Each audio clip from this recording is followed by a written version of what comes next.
Assalamualaikum warahmatullahi wabarakatuh. Sairiang malam jo barabah, malam lalu barabah mandi. Sairiang salam jut sambah, salam lalu sambah kembali.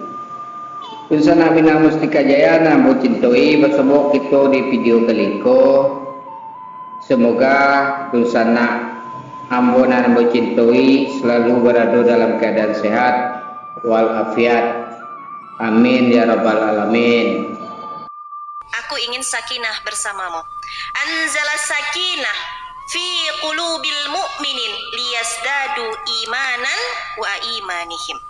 Allah yang menurunkan sakinah ke dalam kulub, ke dalam hatinya mukmin, orang-orang yang beriman, baik laki-laki maupun perempuan. Sakinah itu sama dengan tenang. Beras habis, tenang.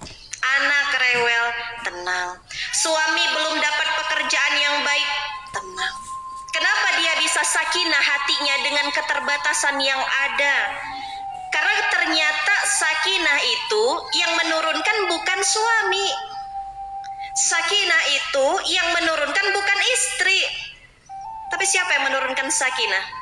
Allah subhanahu wa ta'ala. Allah yang menurunkan sakinah untuk menambah ketenangan, keimanan di samping keimanan orang-orang beriman yang telah ada, kata Allah.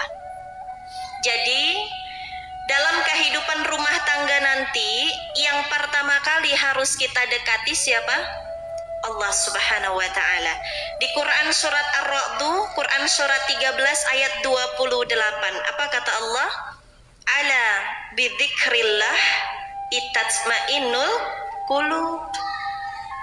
Rumah-rumah yang tidak ada Quran di dalamnya, rumah-rumah yang jarang berzikir di dalamnya, penghuni rumahnya malas zikir kepada Allah, maka dikatakan rumah itu seperti layaknya kuburan. Meski kalau dipandang dari luar dia bak istana yang megah, yang mewah. Makanya pas Yunda datang ke rumah-rumah artis, itu tidak silau. Kenapa? Kita ngelihat bukan dari fisik rumahnya, tapi kita lihat apakah penghuni rumah membacakan Al-Quran di dalamnya. Apakah penghuni rumah rajin berzikir, bertasbih memuji Tuhannya. Jadi nggak silau kita. Jangan ada ngelihat rumah temen beli rumah, kita yang demam. Habis beli rumah dia beli mobil, kita yang koma. Habis beli mobil dia punya kebahagiaan yang lain, kita yang meninggal. Ya kan? Nah, tidak silau orang yang ada sakinah di dalam hatinya. Kenapa? Karena dia memahami tenang itu bukan dari harta. Tenang itu bukan dari punya pasangan yang cakep kayak Kodenis, bukan.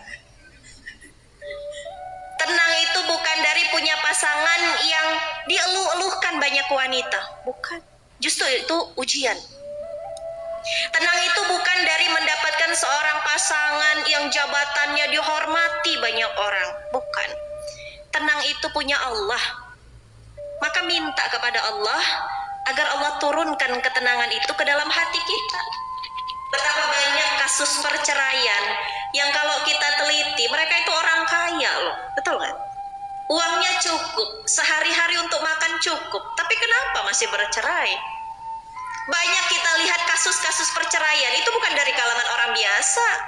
Orang biasa kadang pengen cerai rujuk lagi, ya. Tapi itu dari kalangan atas, yang populer, yang viral. Makanya mohon doanya. Yunda sama Koko ini sedang diuji oleh Allah agar mudah-mudahan tetap mendekat kepada pemilik sakinah, ketenangan. Bagaimana caranya Teh Yunda agar Allah menurunkan sakinah kepada hati pasangan kita ataupun kepada hati diri kita sendiri? Maka gini teman-teman, tadi kalau Koko bilang kalau untuk menjadi dokter itu ada sekolahnya, betul? Untuk menjadi pemain sepak bola yang handal juga ada sekolahnya. Tapi nggak ada sekolahnya untuk menjadi seorang istri yang soleha, betul nggak? Karena apa? Karena setiap tempat itu adalah sekolah. Setiap orang yang kita temui adalah guru.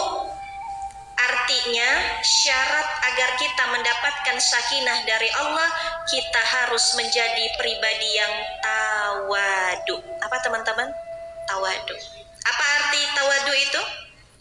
Rendah hati, bukan rendah diri. Kalau rendah diri itu minderan, insecure. Orang yang insecure sama dengan kurang bersyukur. Allah telah lebihkan penciptaannya kepada kita di atas penciptaan kepada makhluknya yang lain seperti hewan dan tumbuhan. Lalu kenapa kita masih kurang bersyukur dengan kulit kita yang sawo matang? Lalu kenapa kita harus minder dan kurang bersyukur dengan hidung kita yang kayak perosotan TK? Pesek gitu ya Teh Yunda. Lalu kenapa kita harus kurang bersyukur rambut kita yang seperti Indomie goreng yang belum dimasak? Keriting maksudnya. Ya, kenapa kita harus minder? Padahal Allah lebihkan penciptaan manusia di atas ciptaan kepada makhluknya yang lain seperti hewan dan tumbuhan. Apa yang Allah lebihkan pada diri kita? Akal. Semuanya punya akal. Berfungsi dengan baik akalnya. Tapi kenapa masih sulit bersyukur? Kenapa? Karena hawa nafsu. Kita kalau dihina orang seneng nggak? Seneng nggak? Enggak. Ayo dong, jawab hadirin. Ayo bangun pemuda-pemudi. Bangun dong. Pemuda itu harus semangat. Kalau Yunda belajar tentang kepemudaan dengan guru manapun, hanya sampai pada satu kesimpulan yang harus dimiliki pemuda selain ilmu dan amal, itu adalah semangat untuk berjuang. Ya, penting bagi seorang wanita untuk memiliki jiwa semangat berjuang, mendampingi suami nanti dari nol, bahkan dari tidak punya apa-apa.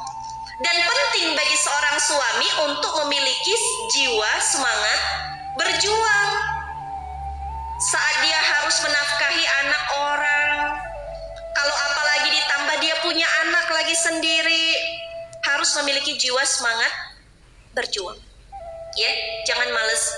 Bagaimana kita mau diberikan tanggung jawab terhadap agama ini kalau kita belum selesai dengan urusan kita pribadi?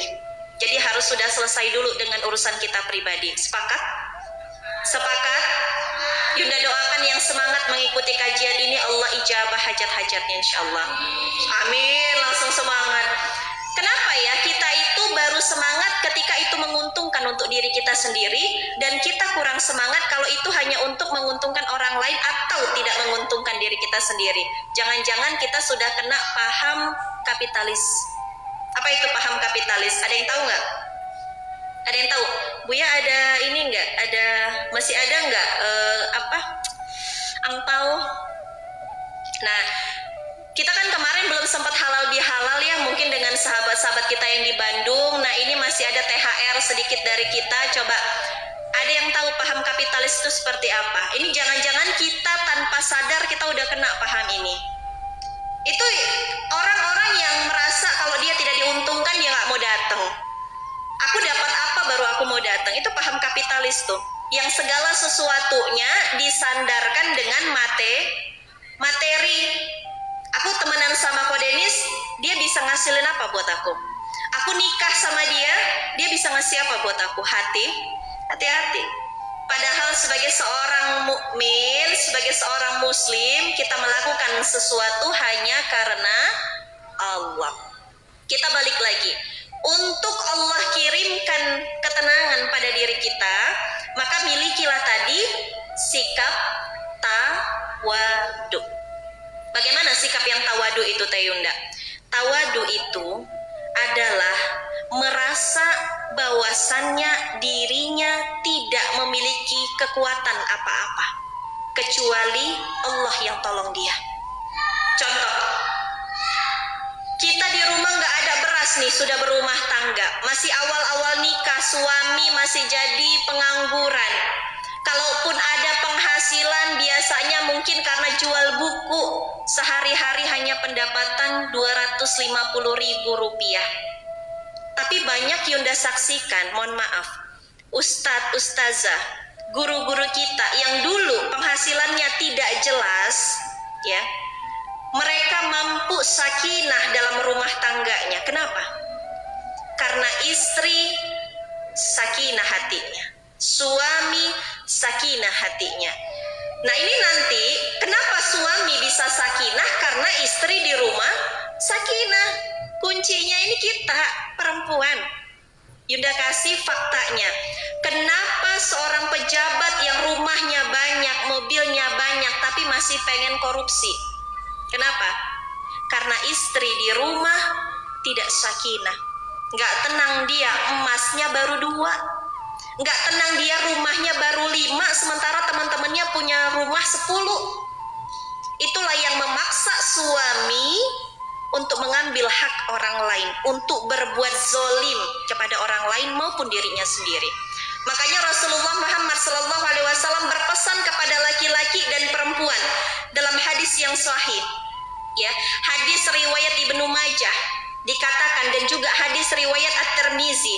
Ini pesan untuk laki-laki dan perempuan sebelum menikah. Yunda pengen kasih tahu dulu untuk laki-laki apa pesan Rasulullah. Rasulullah SAW bersabda yang maknanya, untuk kalian para laki-laki pilihlah seorang wanita dengan kebaikan agamanya, maka niscaya tanganmu akan selamat. Kenapa tangan? Dia tidak akan berani ngambil hak orang lain. Dia tidak akan berani berbuat curang. Dia tidak akan berani menyentuh wanita lain yang bukan halal untuk dia. Makanya jelas hadisnya, bagi para laki-laki, kalian boleh nikahi wanita karena cantiknya, boleh. Kalian nikahi wanita karena kehormatannya, boleh. Kalian nikahi wanita karena nasabnya, boleh. Kalian nikahi wanita karena dia kaya, keluarga kaya, boleh nggak? Boleh. Boleh nggak? Boleh. Tapi apa kata Rasul? Dari sekian banyak yang kalian lihat, lihatlah pada satu yang keempat, yaitu din, agamanya. Agama itu penting. Diteruskan oleh Rasul, karena wanita dengan kebaikan agama, dia akan jadi rem kalian dalam kehidupan. Dia akan menjadi penolong. Ini luar biasa loh. Wanita solihah akan menjadi penolong bagi suaminya ketika hidup di dunia. Suami dihina oleh ibu mertuanya. Gimana sih? Udah 4 tahun nikah, belum punya rumah juga. Seorang wanita yang solihah datang sebagai penolong. Mungkin tak bawa harta, tapi bawa sakinah. Gak apa-apa mas, gak apa-apa. Kita gak punya rumah di dunia, mudah-mudahan punya rumah di surga. Suami jadi sakinah, tenang suami. Akhirnya dia bekerja juga tenang. Dia gak mau ambil hak orang lain. Kenapa? Ada istri soleha yang gak banyak nuntut di rumah. Sepakat gak? Bener gak yang dibilang ini? Kok jadi horor? Kayaknya tersinggung yang sudah menikah. Tapi kan Teh Yunda. Tenang, itu tadi buat suami, buat laki-laki. Nah sekarang ke perempuan. Ini juga Rasul juga berpesan kepada para wanita. Apa kata Rasul? Pilihlah oleh kalian laki-laki dengan 2 kebaikan. Yang pertama kebaikan agamanya, yang kedua adalah kebaikan akhlaknya. Baik, Yunda akan jabarkan bagaimana melihat seseorang dari tingkat kebaikan agamanya. Ini diriwayatkan, dikisahkan bahwasannya Umar bin Khattab itu pernah mendapati sahabat mengatakan, dia ini orangnya soleh banget, dia ini baik agamanya. Kata Umar, jangan terburu-buru menilai orang lain, kata Umar. Ditanya sama Umar, kepada sahabat ini ditanya sama Umar, apakah engkau, yang pertama, kita mau melihat ini laki-laki baik tidak agamanya. Yang pertama, apakah engkau pernah berurusan uang dengannya? Lihat, ya, tanya aja teman-teman si cowok ini. Mungkin dia punya teman kampus, mungkin dia pernah berhubungan dengan musyrifahnya, dengan musyrifnya, dengan gurunya, dengan murabbinya. Tanya, bagaimana kalau kita berhubungan uang dengannya? Apakah dia amanah? Apakah dia suka minjem-minjem kan gitu? Apakah dia suka ngutang? Apakah dia ngambil pinjaman online? Nah, hati-hati. ya. Betapa banyak kehancuran rumah tangga cuman gara-gara pinjol. Ya, lihat yang pertama kata Umar, jangan terburu-buru menilai agama seseorang. Ditanya sama Umar, apakah engkau pernah berurusan uang dengannya? Kalau kita sudah clear, ini laki-laki tak pernah ada catatan ribanya. Bagus. Ini laki-laki tak pernah ada catatan ngemisnya. Bagus. Berarti dia seorang mental pejuang, ya. Yang kedua, dilanjutkan sama Umar, apakah engkau pernah safar berpergian jauh dengannya? Ditanya lagi sama Umar. Nah, kita lihat, mungkin kita tidak pernah berpergian jauh dengan beliau, ya. Kalau pernah mungkin sesama komunitas mungkin paham. Tapi kalau nggak tahu gimana Tayunda? Tanya sama orang tuanya, tanya sama teman-temannya gimana dia pas safar. Jam berapa dia bangun subuh? Bangun tidak dia pas tahajud? Kalau kita camping-camping komunitas kan kelihatan. Teman-teman udah mulai tahajud, dia baru bangun, kelihatan. Dan yang terakhir kata Umar, apakah engkau pernah bertetangga dengannya? Bertetangga. Kita nggak tahu nih, karena rumah kita jauh dengan dia. Yunda sama Koko itu jauh. Yunda Medan, Koko Bogor. Gimana cara ngasih taunya? Tanya. Mungkin sama tetangga terdekatnya yang bisa kita tanyai, atau minimal keluarganya. Bagaimana hablu minannasnya? Hubungannya dengan sesama manusia. Tanya. Jangan sampai dia galak sama manusia. Jangan sampai dia baik ke Allah, galak sama manusia. Ada kan yang kayak gitu? Sholat terus tapi mulutnya kasar sama orang lain. Ada nggak? Ada. Kita ini harus 3. Hablu minallah, jalan. Hablu minannas, jalan. Hablu minafsi, jalan. Harus ketiga-tiganya itu baik. Nah, dari 3 hal itu dapat kita simpulkan kriteria apakah benar ini laki-laki dia memiliki keimanan. Ya. Yang kedua kata Rasul, bagi para wanita, lihat ya, apakah akhlak dari laki-laki ini baik atau tidak. Bagaimana caranya Teh Yunda melihat akhlak seseorang itu baik atau tidak? Yunda dinasehati oleh beberapa guru, dikatakan seperti ini. Kalau engkau pengen melihat akhlak seseorang, ya, coba lihat dari bagaimana dia memperlakukan orang-orang di bawahnya.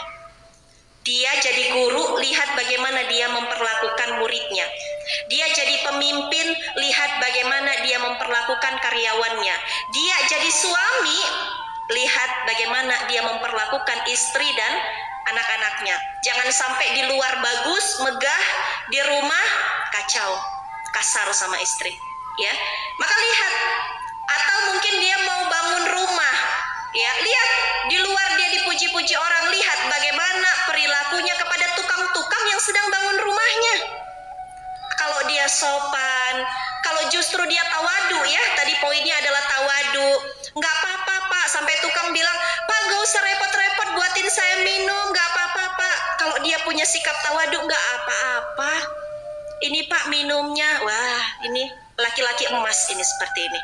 Ya, laki-laki emas. Lihat bagaimana dia memperlakukan mungkin pengemis, peminta-minta. Mungkin kita bisa seuzon ya, itu mah begini. Enggak, jangan. Kita lihat, mungkin dia sudah tahu mereka curang, tapi dia tetap, mangga Pak, semoga jadi amal salih, mangga Pak untuk bantu rumah. Kalau dia sopan, santun kepada orang yang ada di bawahnya, maka dikatakan akhlaknya memiliki akhlakul karimah. Dia memiliki akhlak yang baik. Atau kalau teman-teman punya pembantu di rumah atau orang-orang yang bantu-bantu kita bersihin rumah, lihat bagaimana cara dia memperlakukan pembantu di rumahnya. Ini menarik. Banyak orang yang Yunda dapati kalau punya pembantu di rumah, itu dia pisahkan makan pembantu dengan makannya. Boleh nggak seperti itu? Nggak boleh. Kenapa? Kenapa Yunda bilang seperti ini? Itu ada landasannya, ada kisahnya. Yunda lupa ini dari sahabat yang mana, nanti coba teman-teman cari lagi. Tapi seingat Yunda, pada suatu waktu, ada seorang sahabat yang dia memiliki seorang budak. Lalu dia makan secara terpisah dengan budaknya, ditegur sama Rasulullah. Gak boleh seperti itu. Akhirnya setelah ditegur oleh Rasulullah, setiap hari apa apa yang dia makan dalam satu nampan bersama budaknya. Jadi ada kisahnya, ya. Guru dalam kehidupan kita siapa? Rasulullah Muhammad sallallahu alaihi wasallam. Kalau Rasul saja melarang kita untuk membeda-bedakan, kenapa kita lakukan itu? Cuman dengan asas dasar-dasar mungkin ideologi-ideologi modern yang kita dengar, ya. Maka lihat bagaimana dia cara memperlakukan orang-orang yang di bawahnya. Baru ketahuan dia baik murni atau pura-pura. Apa? Baik murni atau pura-pura, ya. Habis waktunya. Baik, mudah-mudahan sedikit yang disampaikan bermanfaat. Kesimpulannya, aku ingin sakinah bersamamu. Sakinah itu bukan milik suami. Sakinah bukan milik istri yang cantik, jelita, solihah, bukan. Tapi sakinah yang bisa menurunkannya hanyalah Allah Subhanahu wa ta'ala. Maka suami harus berjuang meraih ridho Allah, istri berjuang keras meraih ridho Allah, baru mereka akan ketemu pada satu suasana rumah tangga yang tenang, adem, ayem sampai maut yang memisahkan. Mungkin itu ya teman-teman, wallahu alam bisawab. Mudah-mudahan sedikit yang disampaikan tapi mudah-mudahan bermanfaat. Akhirul kalam saya kembalikan kepada moderator. Wabillahi taufiq wal hidayah. Assalamualaikum warahmatullahi wabarakatuh. Demikianlah dosana kesedonyo lah kita samu dengarkan lah samu kita jalia. Silahkan dosana berpendapat, silahkan dosana memberi komentar. Terima kasih atas segala perhatiannya. Mohon maaf atas segala kekurangannya. Wassalamualaikum warahmatullahi wabarakatuh.